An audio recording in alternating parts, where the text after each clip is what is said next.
You are listening to the AMODA'S podcast. In this series, Amoda explores her essential teaching through conversation and excerpts from interviews and events. To find out more about events and to sign up for her newsletter, go to www.amoda'S.com. Please subscribe, comment and share if this podcast moves you. And if you feel called to donate, please go to the website.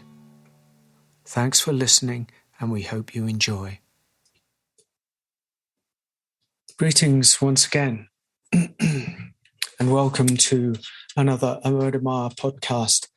My name, if you don't know already, is Kavi, and today I'm delighted to be once again in conversation with AMODA'S. Hello, Amoda. Hello, Kavi. Today, we're going to be talking about awakening and enlightenment. And the reason that this has come up is that because in recent events, courses that we've been doing, this area we've been asked, AMODA'S been asked, kind of what it is. Is it a thing? Is it an experience? Is awakening a state? Is awakening the same as enlightenment? Is awakening a sudden happening or experience? Is it a gradual path, an unfoldment? And you know, the whole of the package that is kind of preoccupying and interesting the spiritual seeker, particularly the contemporary spiritual seeker. So in a way, we will be speaking contemporarily, if that's a word.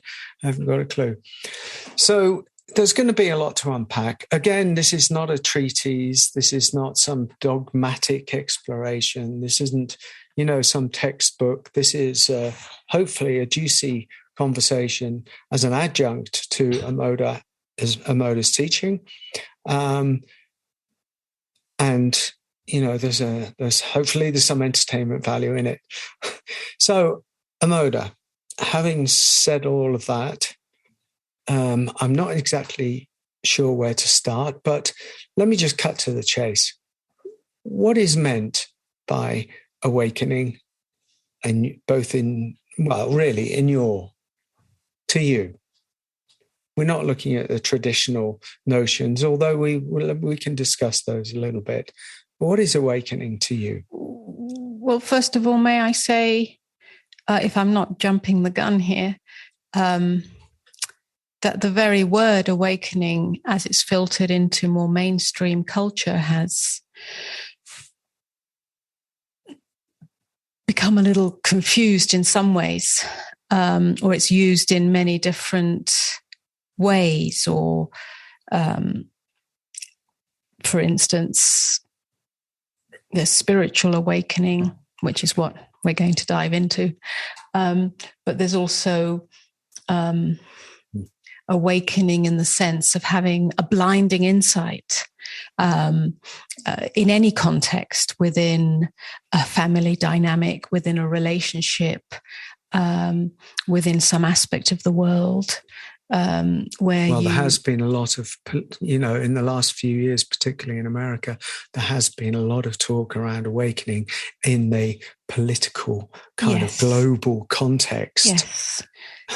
Seeing perhaps that where we once saw authority and safety, that there's more corruption and greed and so on. That's a kind of awakening. It sort of catapults us out of a certain way of seeing and seeing the bigger picture. So those are all awakenings, but we're not really speaking about that, although it has become co-opted by a more mainstream language. But it does have truth. It does have, sorry, I will start interrupting you, I'm afraid, and I'll try and leave you.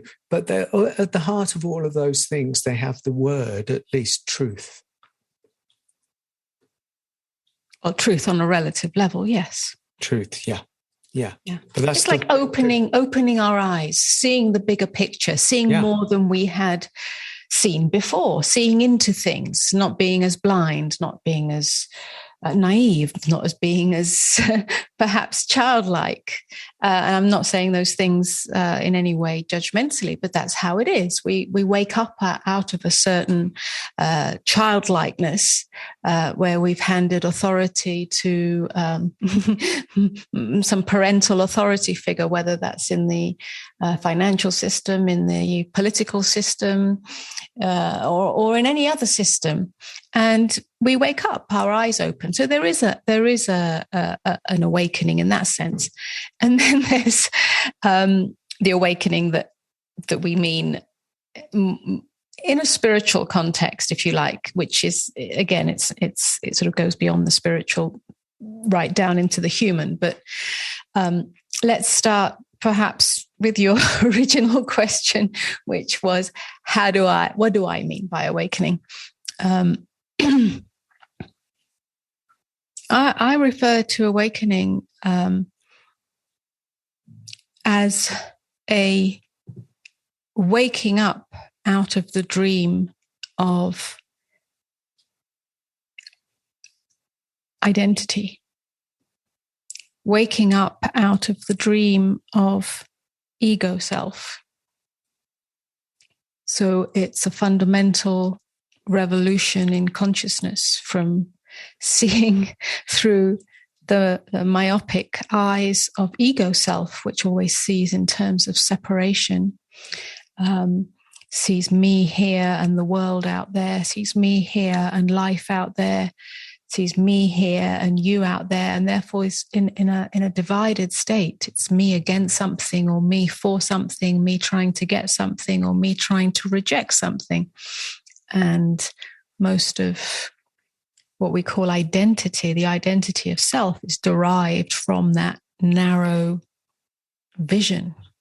It's kind of being lost in the world of form, lost in the world of this form, the body, lost in the world of my psychological form, my thoughts, my beliefs, my emotions, my narratives, my opinions, my likes and dislikes, and so on. So when we're lost in form and we're identified with form, we could call that a sleep state. Yeah, it's like sleepwalking. We're on automatic. We're responding, or not even responding. We're reacting to conditions and circumstances on a kind of automatic knee-jerk reaction based on conditioning, based on our beliefs, based on our thoughts, based on our likes and dislikes.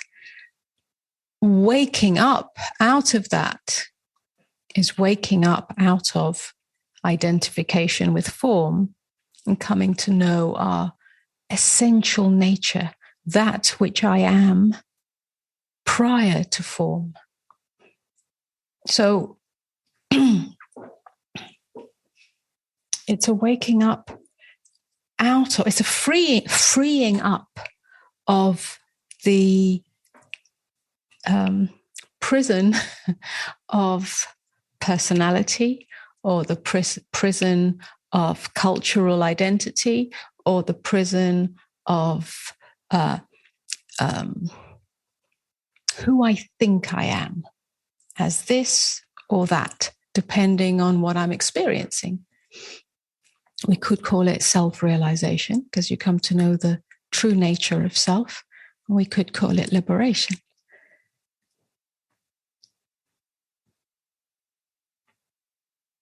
Another way of saying it is the erosion of the ego construct. Oh, there's so much to unpack in this. Well, yeah, perhaps we can contrast that with experiences of awakening. Okay, so kind of where I'm going with some of this, because you've kind of given a description of it. Is this that you're pointing to, talking about enlightenment?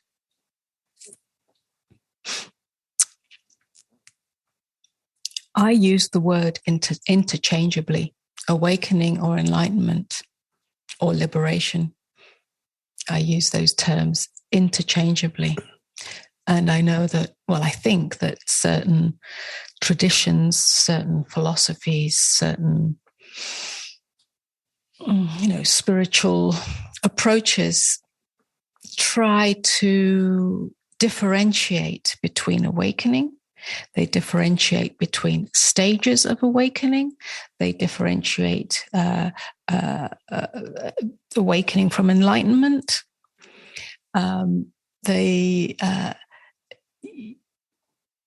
have certain terminologies like samadhi, and so on and so on. And, I'm really not interested in any of those. Maybe 30 years ago, because of the sort of more academic mind I had, and also the acquisition of knowledge, it was very good at acquiring knowledge. It would have, scanned all that literature and understood it and put it into context and been able to explain it or understand it. And I found out that none of that actually made any difference to my direct experience of freedom, of liberation, of self-knowledge, true self-knowledge, knowing what I am. None of that made any difference. So I'm really not in the place anymore where I look at any of those terms. Yeah. It gets confusing, and we can compare them to each other from different cultures and historical eras and all the different nuances. But so what? Really, so what? Has it this is an honest question here, has the perception or the communication or the understanding of it significantly changed in its journey from the East to the West?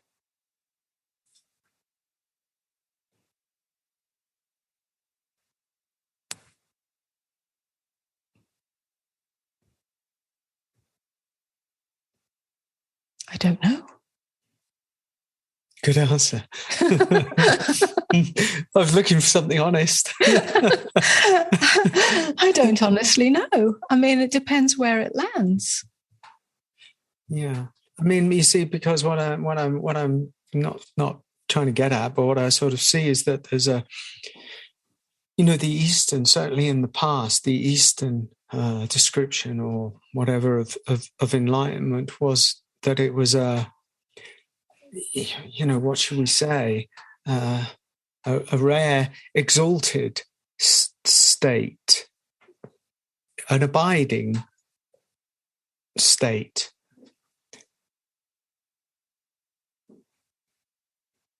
That actually almost was out of the reach of people, ordinary people. And this is so it's kind of embedded itself in that way.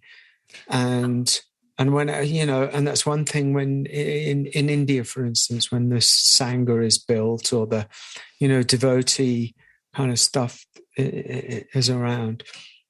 But over here, there's a very different seeker in some ways. And I'm just wondering about all of that, whether that matters, whether it's changed it, whether it's changed the understanding of it, whether it's become more available. For what reason? I think in that context, it has become more available. whether that's because there has been some kind of filtering in of the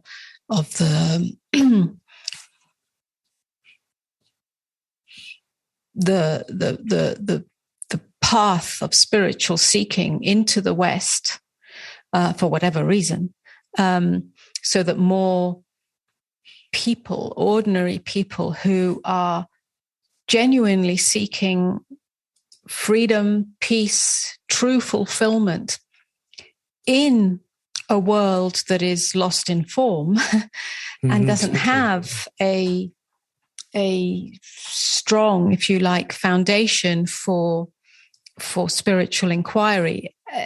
That has given birth to spiritual inquiry in the West. So in that sense, it's become more available. That's part of it. And I think the other part of it is that there is a sort of frequency field of, we could call it evolution, in which awakening out of the dream of ego is becoming an evolutionary necessity for humanity. So more individuals are awakening. Now, with that comes a lot more confusion, because you can have an awakening and it's not abiding, but you think it is, and then you chase it. So there's more confusion, if you like, because there's less maybe guidance in this realm. There's more different teachings. There's more individuals awakening on their own without any support or feedback or reflection. So there's a lot more potential perhaps in the West, but also perhaps with that comes a lot more confusion. And then add another factor to that, which is the, dare I say it, sophistication of the Western psyche.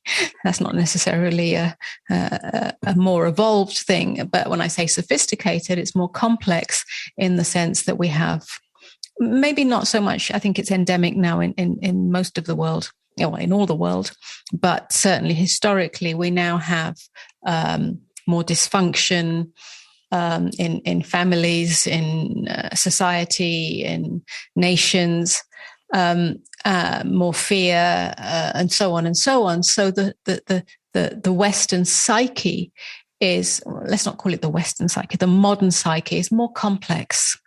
It's more complex, more sophisticated. And we also have a lot more psychological insight into how a human being operates, more understanding of ego mechanism, certainly more talk about ego, which wasn't around perhaps even 50 years ago, and so on and so on. So we've got a whole rich dimension of exploration that was perhaps more simple. I say that, I don't mean that by demeaning it, but more direct, more pure in the traditional spiritual culture, but also perhaps more rare, more out of reach. You had to go to find a master, to find a teacher, and they were much more rare. We didn't have the internet, we didn't have, and so on and so on. So yes, I think there is I don't know if it's the difference, but there's definitely a sort of wider, broader arena for the exploration and experience of awakening today. Wow. That's a great answer. That is also, very juicy to actually, because from talking about awakening, we actually, ended up talking about the psychology or the psychological construct of the seeker, which is inherently involved in it, isn't it? Because we are living in a commodity-driven West, and it sort of comes out of not a commodity-driven culture or collective, and because of, as you said, this is a sophisticated, clever seeker in a way, and what that brings up for me is the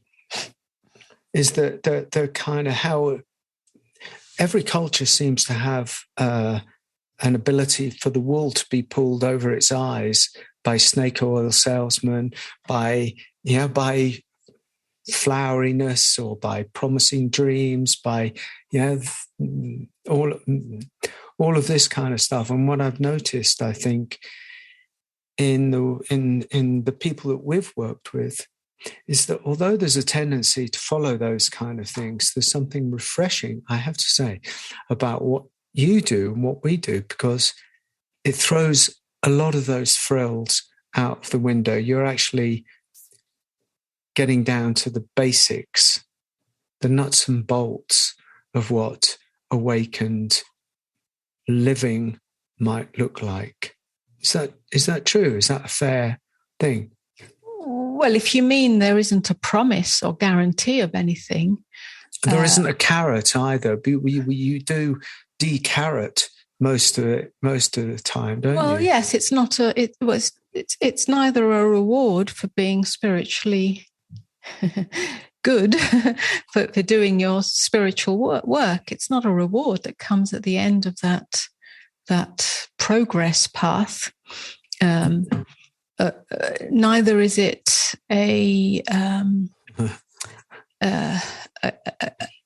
neither is it something, a package, a product, a commodity to add to your life.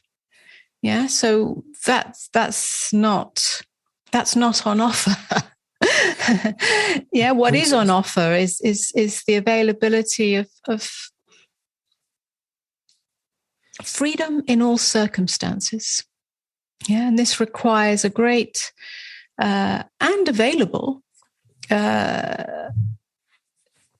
willingness to observe, to see, to be honest about what is obscuring that freedom in every moment. And that's what we look at in the work that I do.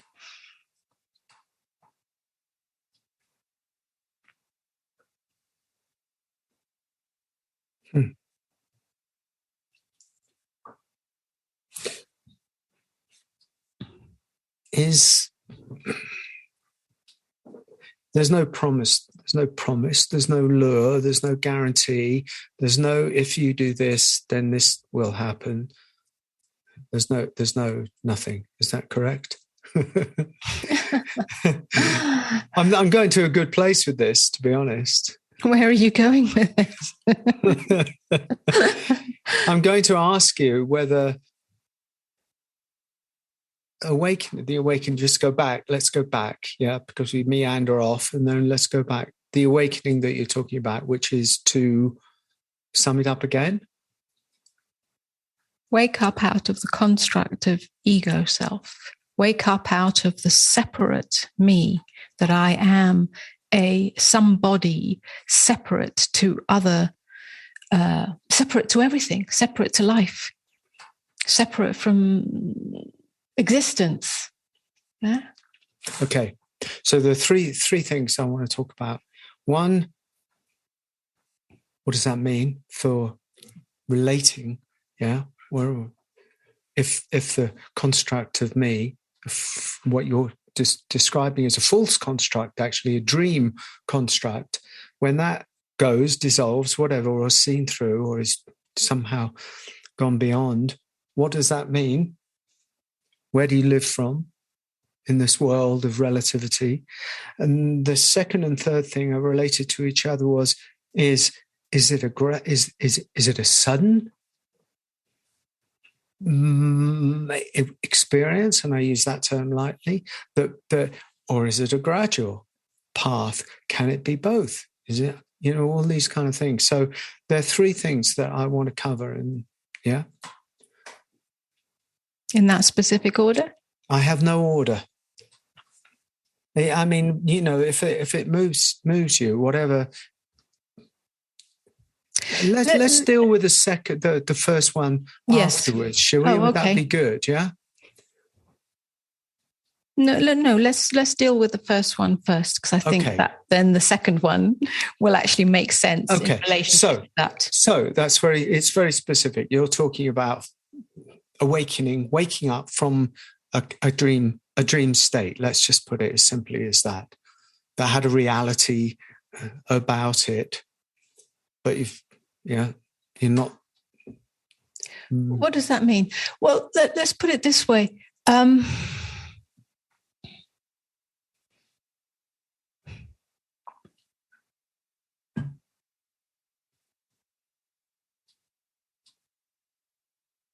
When I sort of work backwards, when there's a true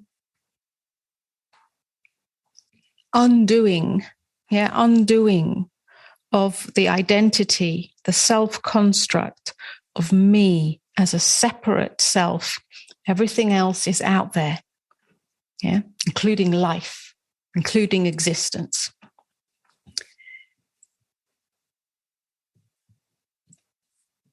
That doesn't mean that we no longer experience the world of relativity.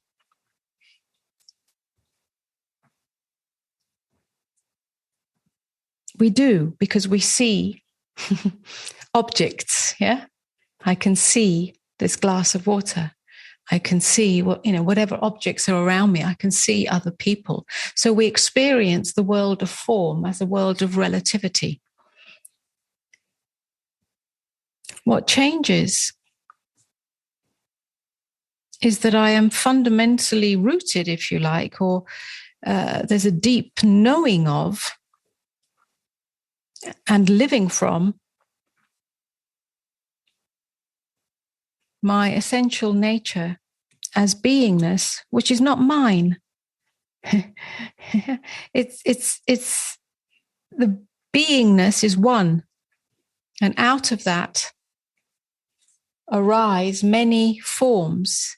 There are expressions or manifestations of the one beingness.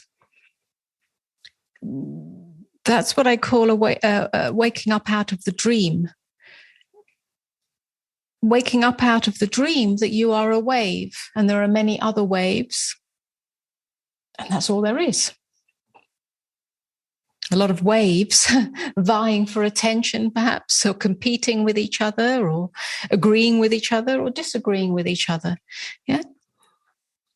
All seemingly different and separate. That's the dream state, the unconscious ego state. Waking up out of that, you realize fundamentally, in the depth of your the depth of your belly and every fiber of your being, you come to know it energetically, that you are the ocean. And the ocean, the waves are an expression of the ocean, but only on the surface. Fundamentally, your nature, your essential nature is the same. You're not made of something different. Neither are you separate. It's all one. That changes everything. What does it change?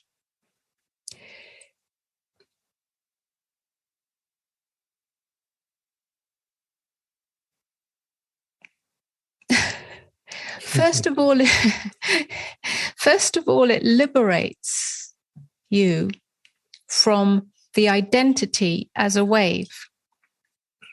Because if you're a wave that is small, let's say, then you'll be identified, I don't mean physically small, but let's say weak, or you experience life from a place of, because of your conditioning, being the victim or being victimized or being weak or not being strong enough or not being worthy enough. All the things that make up the human personality, based on our conditioning, based on what we've inherited about ourselves, what we believe about ourselves. Then from that place, and you believe that's who you are, then you will always try operate from that place in the world. You'll see others as stronger than you. You'll see others as more powerful. You'll see others as having more authority. You'll see yourself as whatever it is, the unworthy one. And that'll become your story of life. That's your personal prison. It's not the truth, It's a relative truth because that's how you're experiencing it. Or the other way around, you could experience yourself as really strong and successful and powerful and able to control others or have power over others. And then that becomes your story. And each one of those will have various ways of seeing the world. And each one of those will have various opinions and beliefs about themselves, about each other, about the world. That's the world of division. That's the world of argument. That's the world of conflict. Also, both of those will have, those both extremes or polarities will have aspects of life that they feel are very unwelcome, threatening, too much to bear. I can't do it, or I can do it. Yeah, whichever way round, or I don't want it, or they'll either reject or grasp. Yeah. So from that place, everything's divided. It's a divided place. The comparative self. Yeah. Yes. Essentially. From the place of the ocean, when you're liberated from identity, you're liberated from your story. You're liberated from the movie of your life. Yeah, you're not identifying with it. You're not deriving your identity from it. On the feeling level, is that I can understand what you're talking about from the, you painted a picture of it, but what does it feel like? Well, first of all, it feels like freedom. Secondly, it feels like an openness. Yeah, it's like you stop experiencing yourself as a tight self with a boundary here, whether it's a psychological boundary, a physical boundary, an emotional boundary. Everything comes undone. It's like all the structures of the self come undone. What I've noticed about you that has informed me over the years is that you have, for some strange reason that I used to not really understand, an innate sense of goodness about life. Well, yes, because on a very deep level. And I remember experiencing this from you when I was in my more confused days, I would say. And I was like, how can you feel good about the world when there's so many things that happen or in one's daily life to rock the boat that's on the waves, that is this not the deepest kind of ocean? And it was then I kind of realized, hold on a minute, this woman's, even with all the vicissitudes of life, there's this rooted is not a word I use particularly, but is sort of abiding in a state of goodness. Now, what's that? What is that? Because most people don't have a state of goodness, because goodness is only experienced on the comparative level, caused by something or a complete freak of accident, freak of nature, or something happens, it's good, and then it's gone. It's that is, once you've really recognized or known, or it's revealed itself, discovered your essential nature, your natural state, your innermost beingness, which is unbounded, it's infinite, it has no boundary, it is one with everything, it's not separate from anything. It's a full merging with life. Then life is no longer something outside of you that does good things and bad things. Life is you. You are life. They're one and the same. It's inseparable. And so there's no more, what is there not to trust? Because it's not a thing outside of you. There's just this openness. So the argument with life is always from the self. The end of resistance. That's exactly what happens. There's no more resistance to what is. There's no more defendedness. There's no more rejection. There's no more resistance. Everything is nectar. That doesn't mean everything's going along the way that you might think is, I don't know, not everything is ecstatic or pleasurable. Some things are painful. There is loss in life. There is, all sorts of things in life take place, but it's all nectar. It's all goodness. Yeah. So there's not the same dividing things up into the good things and the bad things.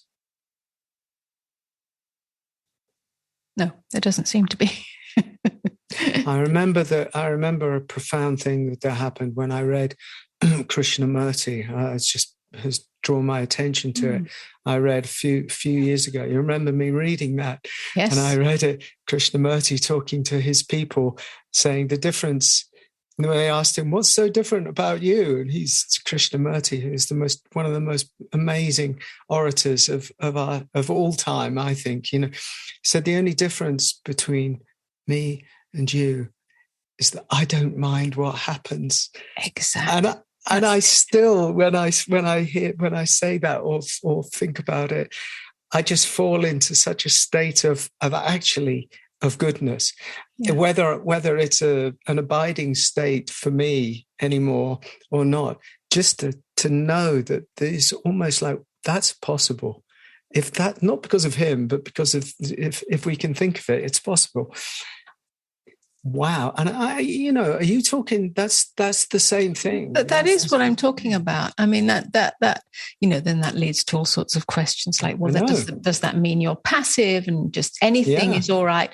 Well, no, even Krishnamurti had impulses to move to different locations in the world so it's not the eradication of the human being. No, with preferences.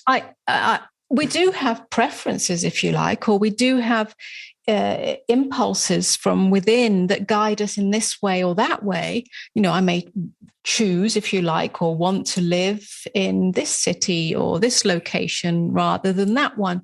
But it doesn't come from a place of, if I do, that means that's, I made it, or and then if I don't, I'm somehow punished by life. There isn't an identity in it. And so it comes from a very different place. There isn't the same grasping or aversion. It's much more of a natural flow. And actually life just takes care of itself. It seems to almost like manifest from the inside rather than being a striving or grasping to make happen on the from the surface. Yeah. So I don't mind what happens is means that I'm not grasping with the mind. Yeah. Wow. I'm not grasping or rejecting with the mind because I don't want it, or I do want it, and I don't want it because it scares me, or I do want it because it makes me feel special, or whatever it might be, or safe. Yeah, it doesn't come from that place. That's where the undoing of the identity means that you're not deriving your identity from what happens. But what happens tends to be, well, it always is actually, even when you think it's not, it's coming from that inner wholeness. It's in alignment with your innermost. Yeah. Whether it's an opportunity for growth or an opportunity for whatever it might be. Yeah. Expansion or possibility, so on. Every aspect of life that happens in this unbounded state, if you like, is always for the goodness. Yeah, even when it seems like there's a challenge in it, or a loss in it, or a change in it, it's always for the goodness. Well, we start to trust that. Well, so many things we don't go on about, but it seems on a certain level a natural. It's not it seems from what you're describing that it's actually a natural place, a natural thing that is the consequence of the dismantling or the seeing through, or the dissolvement of that egoic state. It's not a replacement, another thing we can't go on this endlessly. It's not the Russian doll syndrome.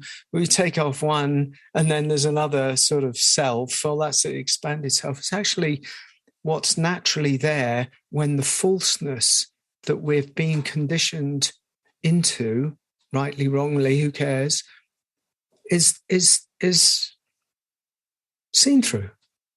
Yes, well, it's an undoing. It's rather than an adding on. Because the whole ego construct is an adding on, right? Yeah, we're brought up. It's a layering, a scaffolding of Like it is, yeah, it is. It's an undoing. So it is the Russian. It is the Russian dance. Except you end up in emptiness. Well, you end up as the truth of things, which is the air. The emptiness. Yeah, emptiness. But then what has this got to do with? We could ask, or others may ask, what has this got to do with? Enlightenment in the sense of how it's normally understood as some exalted state, an elevated state. The light bulb goes on, you're illuminated, you're all perfect, everything is perfect. One with everything, and you experience samadhi. With bliss. And endless peace and all of that. Or even, some people speak of like a great Kundalini explosion and all of that. What has this got to do with it? Well,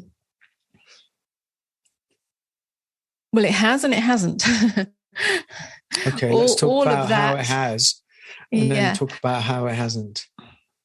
Well, it has in the sense of those awakening experiences, an experience of an awakened state, which is like a sudden jump or glimpse into the oneness of things, or a sudden jump or a glimpse of unbounded peace that is like bliss and joy. So where before there was perhaps suffering and angst and agitation, suddenly everything is peaceful. And it may go on, maybe for a few minutes, maybe for a few days, maybe for a few months, who knows? And then it's gone. Or there's a great Kundalini explosion, a movement of energy through the body that seems to open up what we might call the chakras. And then there's a sense of light, being a light being, or whatever. Crown chakra opens. Yes. So the heavens pour in. Perhaps, yes. A realization of God, essence, and I am that. And all of this, we could say, or we do say, can be part of the journey of waking up out of ego construct. Yeah, when there are movements of energy either in the psyche or in the body, in the nervous system, that are either catalyzed by something. Mm-hmm. Could be deep meditation. It could be body movement, breath work, or it could be just spontaneous by itself. Mm-hmm. Who knows why it's happening? Yeah, it could be shock. Could be a near-death experience. There are many situations, and they give us. It's like a glimpse. Yeah, the myopic ego construct opens up, and we have a much wider, broader, unbounded, enlightened view, you could say. Maybe it's an opening of the heart, maybe it's an opening of the mind, maybe it's an opening of the nervous system. Something is released, and it's sudden, it's powerful, it's really a real shift in consciousness, and that is then called awakening or enlightenment. You could say it's an awakening experience or an enlightenment experience. But it's not, it doesn't go in.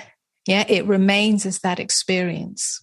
So it's part of the journey that can take place, but it's also misleading in that there can be such a wanting desire to stay in that state. We've encountered worked with quite a few people in or a way yeah, who like had it. I lost it. We talked about this a lot. I've got it. I've I had lost it. I love it. The hokey cokey, I call it. You're in, you're out, you're in, you're out, you're in, you're out. You know, and suddenly you're back on the hamster wheel. Yeah. And then that you left when you had that experience. Yeah. By actually seeking to want it again, by, you know, accidentally almost you end up on the hamster wheel. Yes. And then there's also a taking ownership of that state, which is, I'm enlightened now. Yeah. I am enlightened now. And then also a confusion that is what enlightenment is. And therefore, as you just said, wanting to stay in that state, wanting to go back to that state. And there you are again. So it's important not to confuse a glimpse, an awakening, a sudden opening with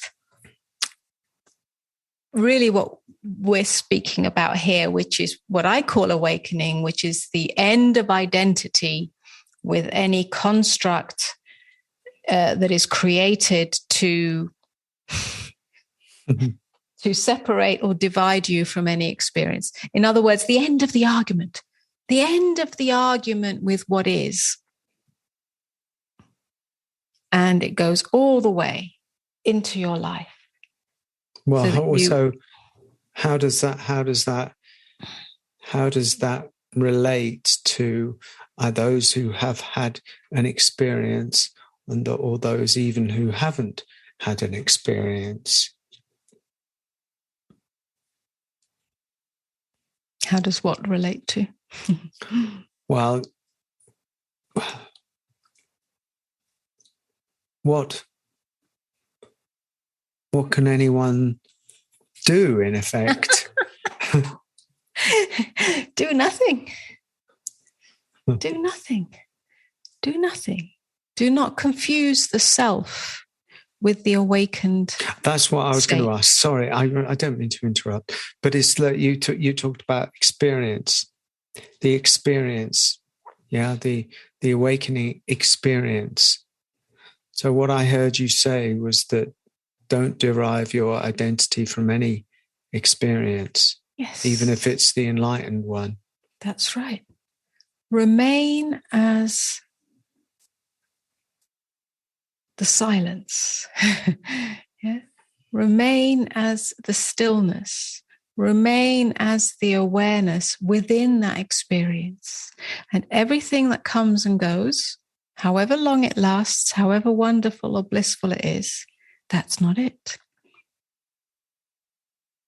Whether it's Satori, Samadhi, or any other fancy name that you can give it. Yeah. If you're seeking to hold on to it, if you're seeking to get approval for it from anyone, if you're seeking to create another identity for yourself from that, if you're seeking to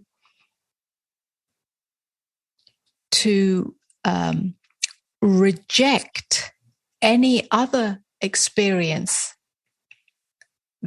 apart from that one, that's the one. Yeah. So then perhaps sadness comes or loss comes or a certain inner darkness. That's not it. You're holding on to this. Do not seek to create yourself out of any experience. Remain as the silence. Remain as the witness within it, not removed from it, but within it. Allow it to move, to pass, and see what remains. There's almost a purification that hasn't been talked about. We haven't talked about this as the either enlightened experience or the ability. If you stay here, I know this. If you stay here in the willingness in the way that you said, you're going to meet everything.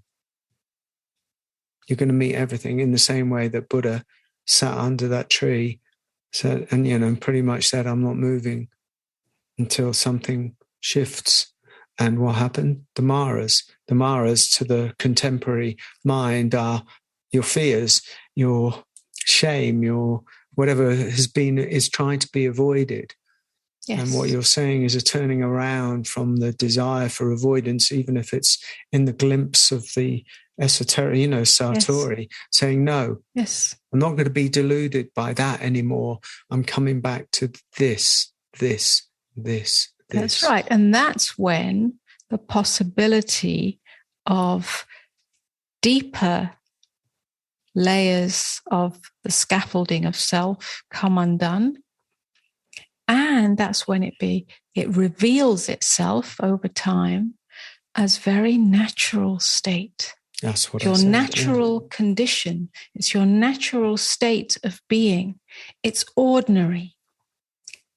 It's ordinary in the sense it's not an explosion. It's not an eternal bliss state. It's ordinary, but it's fundamentally different and extraordinary in comparison, and here we do make a comparison, to the unconscious dream state, where there's always a sense of agitation because you're rooted, if you like, in separateness, the core belief, the main pin.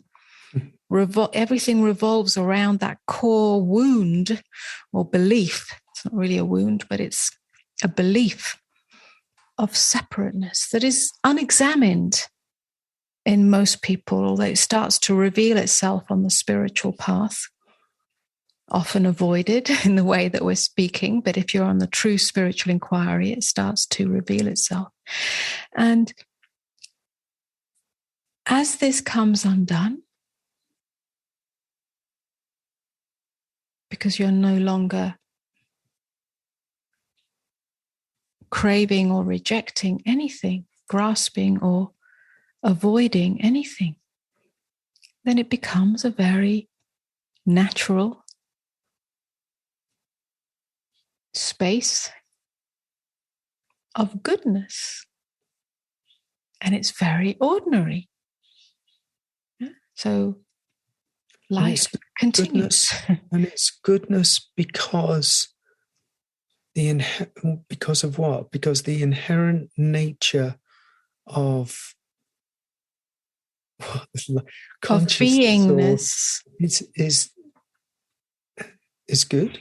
Is somehow good is a tricky word. When I say goodness,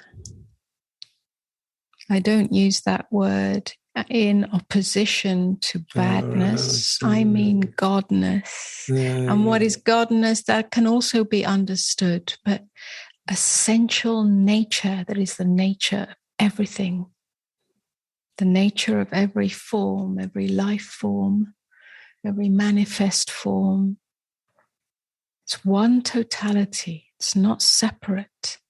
And it's goodness in that sense, because it's the source of true fulfillment. It's whole, it's complete. Unto itself. It's not seeking to add, nor seeking to reject. Wow. It is not I've just diminished. Yeah, it's not diminished by anything. Yeah, you can have, as a human being, you can have an experience of loss. You can have an experience of pain.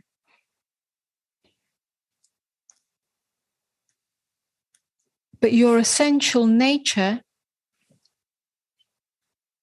your innermost, deepest nature, your beingness itself, cannot be diminished by that loss or that pain. It's not tainted. It's not harmed by that. Yes, the human being, the body can be harmed. Yeah, we experience pain, heartbreak, yes. But in your core, in your depth, in the inside of the inside, which is what you are, as the open space of awareness, not a me being aware, But awareness itself, that is untouched, unbroken, yeah? Invincible. Nobody can take that away. Nothing, no experience can actually divide it or harm it or diminish it. Neither can it be added to.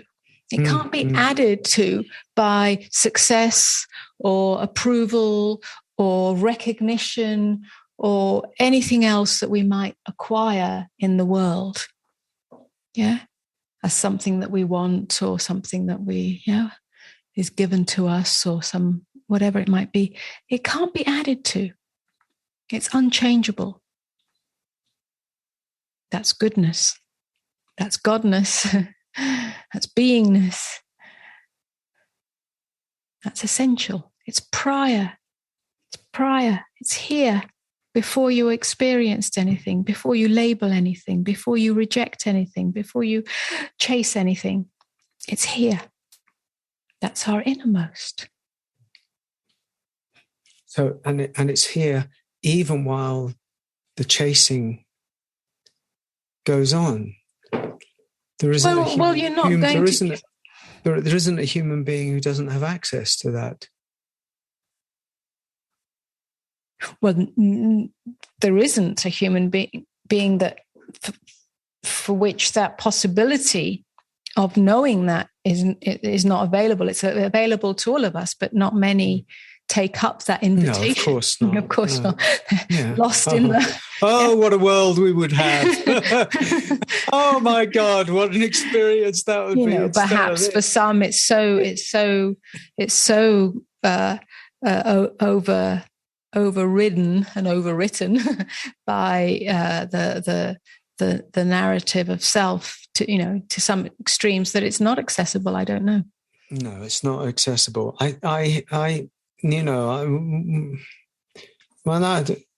That's just beautiful. It's beautiful, and it reminds me that we never really, for some reason, it reminds me that we never really ever left the garden. We never really ever left it. It was a dream. Well, that's what's realized. You see, that's the metaphor. In the waking up, you realize that it's always been this. But the dream of the self and the story of self and my life and my story completely occluded this knowing. That's all that happens. That's why it's natural. Yeah. And of course, your story, if you like, continues. Your life continues. I don't think your story continues in the same way. Yeah, my story used to be one of being a victim, being abandoned, being disempowered, being whatever it was. And that story is no longer there. Yeah. Totally vanished. Totally vanished. And life goes on. What about me? This is ridiculous. Yes, your story too.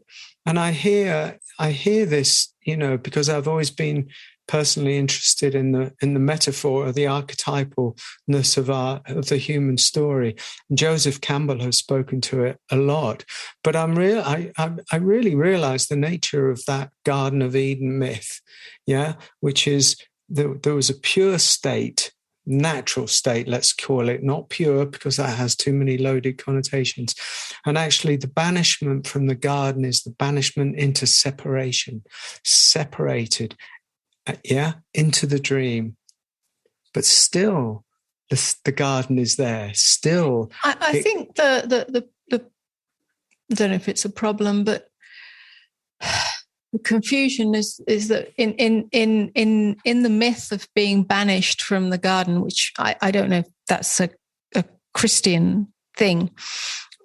I think that might be a hijacking or a co-opting of that symbology, of that metaphor. I don't think we were banished. There's no banishments. I certainly was only using that term. Yeah, so I just want to be careful about that.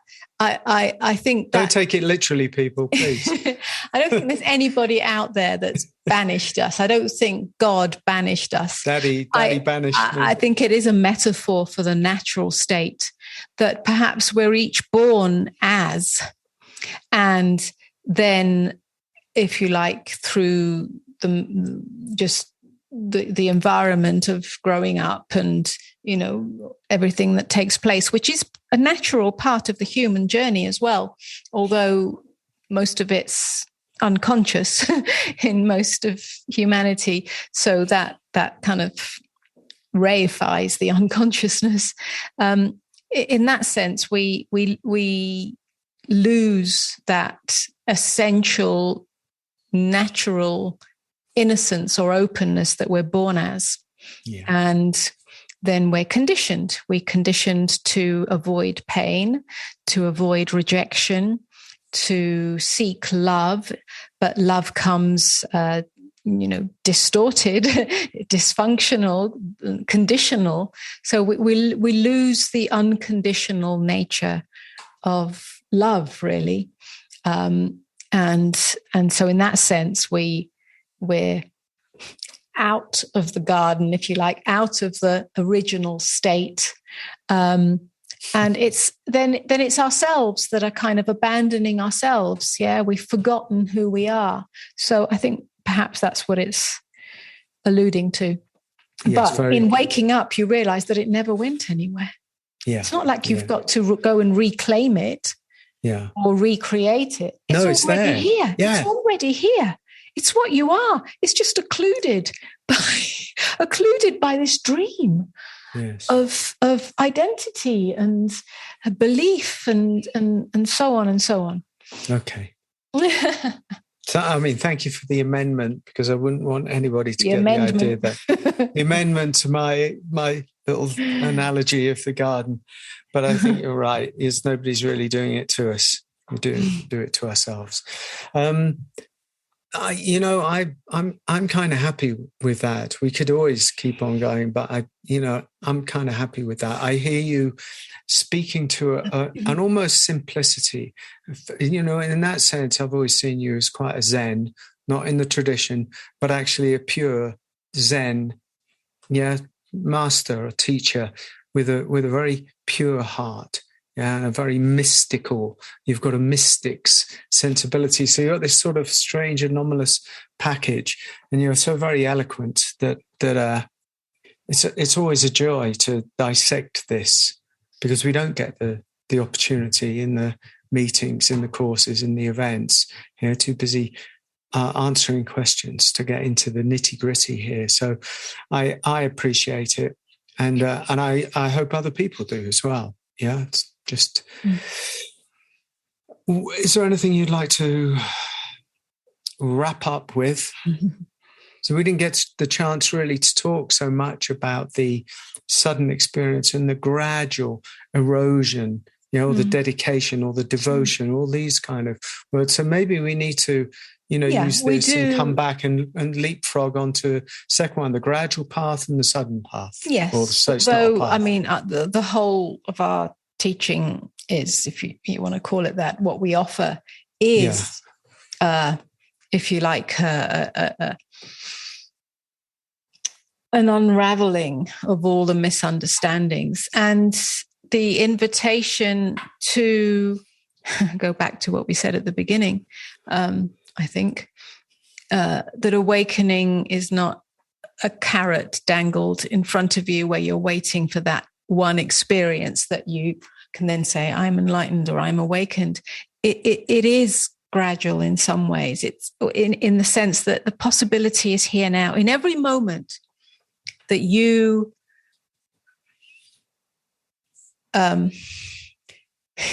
you recognize that you are not who you think you are, and you, in that recognition, even for a moment, you experience, it's not you experience, but you know, or you are the presence and openness rather than the grasping self. In that moment, that's an awakening.